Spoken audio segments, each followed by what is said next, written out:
जाती है। कहाँ से? तीन तरह से श्वास ली जाती है, एक क्षर से, एक अक्षर से, एक निहक्षर। भाई ये क्या बला है?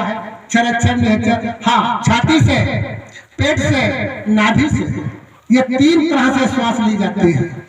और जो श्वास आपकी चलती है वो दो पहलू में चलती है, दिन और रात। दिन में चलती है, रात में चलती है। आप कहते गुरुजी हमारी तो रात, हमारी श्वास दिन में भी चलती और रात में भी चलती। नहीं, यह वहम है आपका। एक जो दिन में चलती है उसको इंगला कहते हैं, दिन के मतलब सूर्य। जो दाहिने तरफ का नथुना है ये सूर्य नाड़ी है।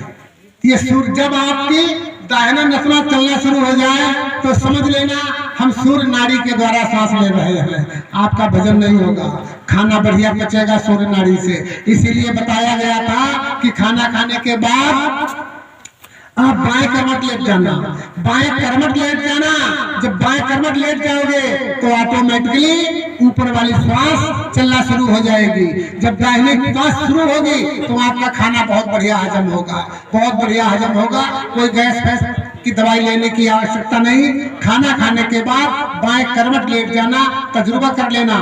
खाना खाने के वक्त अगर बायां स्वर चलता है और जब लेट जाएंगे तो दाहिना स्वर चलेगा। जब दाहिना स्वर चलना शुरू हो जाए फिर आप लेट जाना, दाहिने तरफ हो जाना तो बायां स्वर शुरू हो जाएगा। जो बायां शुरू होता है उसको चंद्र नाड़ी कहते हैं, जो दाहिना शुरू होता है वो सूर्य नाड़ी कहते हैं। तो जो श्वास हुई ना, अब ये श्वास कहाँ से आ गई?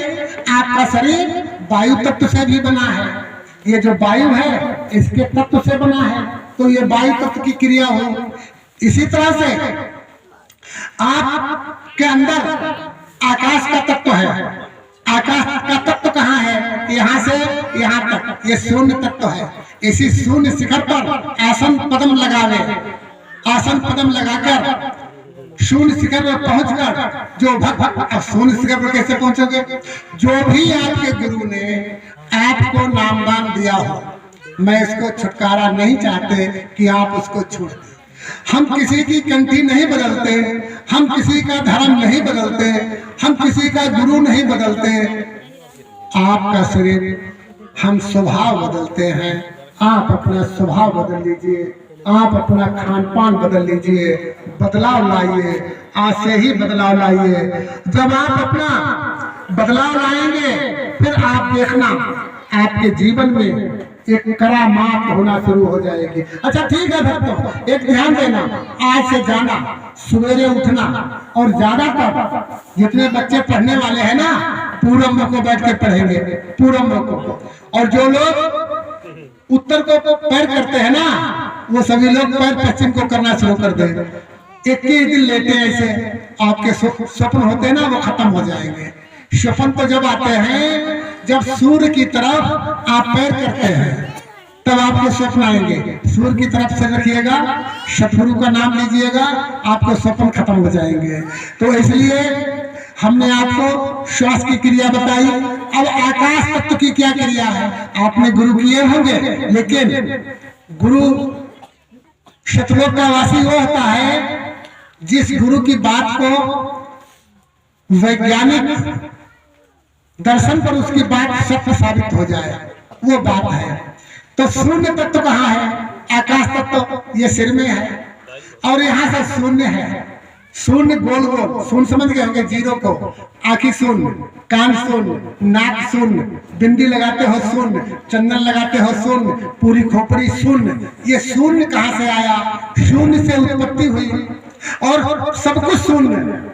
चंद्रमा शून्य, नक्षत्र शून्य, सूरज शून्य, पूरा ब्रह्मांड शून्य, पूरी पृथ्वी शून्य गोल है।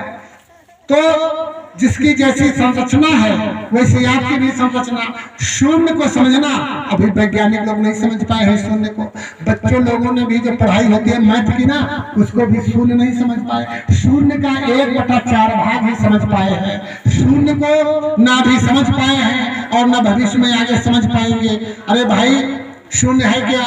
जितने भी ढक्कन शून्य, माइक शून्य, पाइप शून्य, जो भी आप चीज देखें, जितने भी दौड़ने वाली चीज है, पहिया शून्य, टायर शून्य, ट्यूब शून्य, सब कुछ शून्य। इस शून्य को अभी नहीं समझ पाए। ये जब शून्य को समझ लेंगे तब आप शून्य हो जाएंगे। क्या हो जाएंगे? शून्य हो जाएंगे। जब शून्य हो जाएंगे तो किसी का ध्यान न लगाना ही ध्यान है।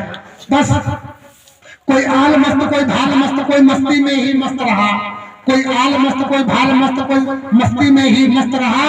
और संसार में सभी मस्तियां हैं, पर अपने में ना मस्त रहा।